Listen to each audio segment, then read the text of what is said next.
12 एप्रिलला इराण आणि अमेरिका यांच्यात सीजफायर झालं. दोन्ही बाजूंकडून हल्ले थांबवण्यात आले, ज्यानंतर दोन देशांमध्ये शांतता करारासाठी चर्चा सुरू झाली. ही चर्चा मागच्या 2 महिन्यांपासून सुरू आहे.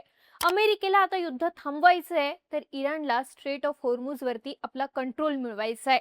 दोन्ही देशांकडून यासाठी प्रयत्न केले जात असताना मागच्या 2 दिवसात अशा काही घटना घडल्या, ज्यानंतर आता पुन्हा एकदा फुल स्केल युद्ध सुरू होण्याची शक्यता निर्माण झाली आहे.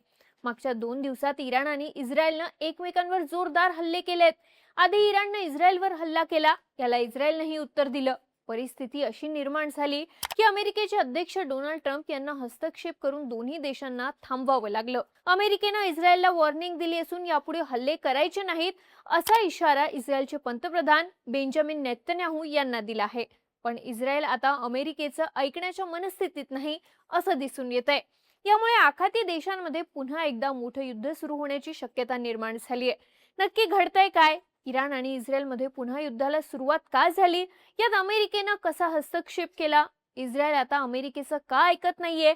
यानंतर किती मोठं युद्ध होऊ शकतं, सगळं जाणून घेऊ या व्हिडिओच्या माध्यमातून. नमस्कार, मी दिव्या आणि तुम्ही पाहताय बोलभिडू. या सगळ्या वादाच्या केंद्रस्थानी एक देश आहे.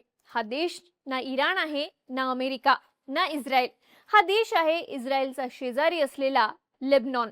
खरं तर जेव्हा इराण आणि अमेरिकेत शांततेसाठी चर्चा सुरू झाली, त्या चर्चेत इस्रायलनं भाग घेतला नाही, कारण इस्रायलला हे युद्ध थांबवायचं नाहीये. इस्रायलचं म्हणणं आहे की ते इराण सोबतचं युद्ध थांबवतील, पण लेबनॉनवरती त्यांचे हल्ले सुरूच राहणार. इस्रायल लेबनॉन मधून माघार घेणार नाही, पण इराणला इस्रायलची ही अट मान्य नाही.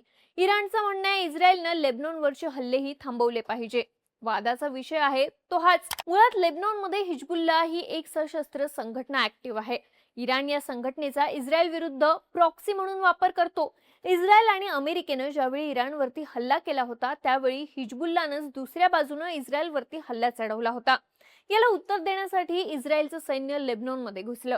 इस्रायलनं लेबनॉनची राजधानी बैरूतवर अनेक हल्ले केले. इस्रायली सैनिकांनी लेबनॉनच्या काही जमिनीवर ताबा मिळवल्याच्या बातम्याही आहेत. आता इराण अमेरिकेतलं युद्ध थांबवल्यानंतरही इस्रायल लेबनॉन मधली आपली कारवाई थांबवायला तयार नाही. यामुळेच आता इराण आणि इस्रायलमध्ये नव्या संघर्षाला सुरुवात होतीये. 7 जूनच्या सकाळी इस्रायलनं बैरूतच्या दक्षिण भागात जोरदार बॉम्ब हल्ले केले. हा भाग हिजबुल्लाचा बालेकिल्ला मानला जातो. याच भागात या संघटनेचं कमांड सेंटरही आहे. इस्रायलनं हा हल्ला केल्यानंतर त्याला त्याच रात्री इराणकडून उत्तर देण्यात आलं. इराणच्या IRGCनं इस्रायलच्या 2 मिलिटरी बेसवरती हल्ले केले. इराणनं इस्रायल विरुद्ध फुल स्केल ऑपरेशन सुरू केलं. या ऑपरेशनला नाव देण्यात आलंय ऑपरेशन नसर. पर्शियन भाषेत नसर या शब्दाचा अर्थ होतो विजय. इराणनं या हल्ल्यानंतर एक स्टेटमेंट जाहीर केलं. इराणनं म्हटलं की इस्रायलनं मर्यादेचं उल्लंघन केलंय. इस्रायलला याचे परिणाम भोगावे लागतील. इस्रायलनं जर लेबनॉनवरचे हल्ले थांबवले नाहीत, तर इराण इस्रायलवरचे हल्ले आणखी तीव्र करणार, असा इशारा इराणनं दिला. आता इस्रायल इथे थांबणार असं बोललं जात होतं, पण इस्रायलनेही इराणला प्रत्युत्तर द्यायला सुरुवात केली. 8 जूनला इस्रायलनं इराणच्या तेहरान, तब्रीज आणि इस्फहान या शहरांवरती हल्ले केले. इथे लक्षात घेण्यासारखी गोष्ट म्हणजे इराणच्या हल्ल्यानंतर डोनाल्ड ट्रम्प यांनी बेंजामिन नेतन्याहू यांना सांगितलं होतं की इस्रायलनं इराणवरती प्रत्युत्तरात हल्ला करायचा नाही, कारण अमेरिका आणि इराण यांच्यात शांतता करारासाठी चर्चा सुरू आहे. ही चर्चा शेवटच्या टप्प्यात आहे, त्यामुळे आता यात अडचण आणू नका, असा इशारा ट्रम्प यांनी इस्रायलला दिला होता. ट्रम्प यांनी हाही दावा केला होता की सगळे निर्णय तेच घेत आहेत आणि नेतन्याहू त्यांचं म्हणणं मान्य करतील. नेतन्याहू यांनी फोनवरती ट्रम्प यांना होकार दिला, पण त्यानंतर इस्रायलला जे करायचं होतं तेच त्यानं केलं. इस्रायलने इराणवरती हल्ले केले, ज्यामुळे परिस्थिती आणखी चिघळली. इराणचा दावा आहे की इस्रायल अमेरिकेच्या परवानगीशिवाय हे पाऊल उचलू शकत नाही. म्हणजेच अमेरिकेनंच इस्रायलला इराणवरती हल्ल्याची परवानगी दिली होती, असं इराणचं म्हणणं आहे. आता इस्रायलने इराणवरती हल्ले केल्यानंतर इराणचे प्रॉक्सी असलेले यमनमधले हुती बंडखोरही पेटून उठले. त्यांनी रेड सी मध्ये बाब अल मंदेच्या सामुद्रधुनीतून जाणाऱ्या इस्रायलच्या जहाजांवरती हल्ल्याला सुरुवात केली. याचा परिणाम शेअर बाजारावरही झाला. पुन्हा युद्धाची परिस्थिती निर्माण झाल्यामुळे जागतिक मार्केटमध्ये कच्च्या तेलाचे भाव वाढले. आंतरराष्ट्रीय बाजारात ब्रेंट क्रूड ऑइलची किंमत वाढून $94.38 प्रति बॅरलवर पोहोचली. तर अमेरिकेच्या WTI क्रूड ऑइलचा रेट $91.41 प्रति बॅरलवर गेला. ही परिस्थिती नियंत्रणात आणण्यासाठी ट्रम्प यांनी नेतन्याहू यांना पुन्हा इशारा दिला. ट्रम्प यांनी इस्रायलला इराण विरुद्ध मोठी कारवाई टाळण्याचा सल्ला दिलाय. ट्रम्प म्हणाले की जर इस्रायलने संघर्ष आणखी वाढवला तो आंतरराष्ट्रीय स्तरावर एकटा पडू शकतो. एक्सिओसच्या रिपोर्टनुसार ट्रम्प यांनी नेतन्याहू यांना शांत राहायला सांगितलंय. ट्रम्प यांना वाटतंय की जर इराण इस्रायल मधला संघर्ष आणखी वाढला तर अमेरिका इराण यांच्यातली चर्चा धोक्यात येऊ शकते.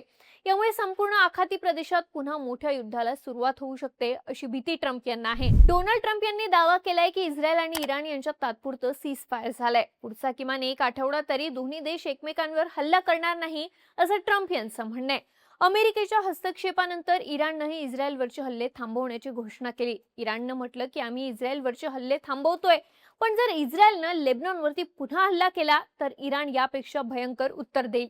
इथे लक्षात घेण्यासारखी गोष्ट म्हणजे या सगळ्यावर इस्रायलकडून अजून कोणतीही प्रतिक्रिया आलेली नाही. याचा अर्थ इस्रायलला लेबनॉनवरचे हल्ले थांबवायचे नाहीत हे क्लिअर आहे.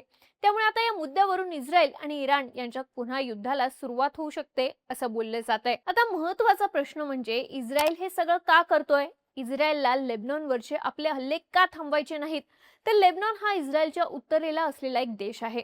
इस्रायलनं याआधीही लेबनॉनवरती हल्ले केले आहेत, पण नंतर त्याला माघार घ्यावी लागली. मात्र यावेळी इस्रायल लेबनॉनमध्ये फार आतपर्यंत घुसलाय. इस्रायली सैन्यानं दक्षिण लेबनॉनमध्ये आपले अनेक चेकपोस्ट उभारले आहेत. हा भाग हळूहळू आपल्या ताब्यात घेण्याचा इस्रायलचा प्लॅन आहे. खरं तर इस्रायलचे पंतप्रधान बेंजामिन नेतन्याहू यांचं ग्रेटर इस्रायलचं स्वप्न आहे. ग्रेटर इस्रायल ही 2000 वर्ष जुनी संकल्पना आहे. या संकल्पनेनुसार इस्रायल हे राष्ट्र नाईल नदीपासून युफ्रेटिस नदीपर्यंत पसरलेलं असेल असं म्हटलं जातं. आजच्या काळात या 2 नद्यांच्या मध्ये इस्रायल आणि पॅलेस्टाईनसह जॉर्डन, लेबनॉन, कुवेत हे देश तसंच इजिप्त, सौदी अरेबिया, सिरिया आणि इराक या देशांचे काही भाग येतात.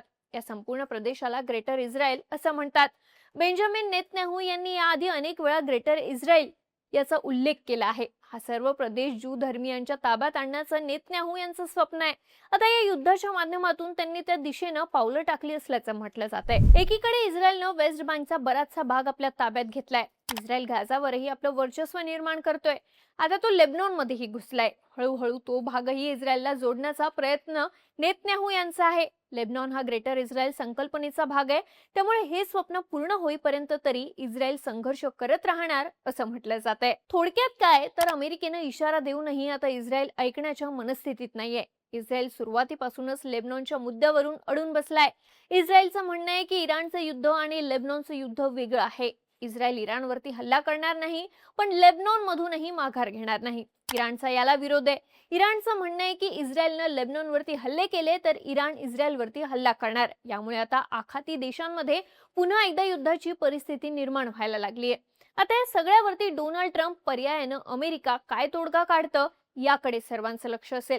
तुम्हाला या सगळ्याबद्दल काय वाटतं? इराण आणि इस्रायलमध्ये नव्या युद्धाला तोंड फुटणार का? तुमची मतं आणि प्रतिक्रिया आम्हाला कमेंट करून नक्की सांगा आणि माहितीपूर्ण व्हिडिओसाठी बोल व्हिडिओच्या YouTube चॅनलला सबस्क्राईब करायला विसरू नका.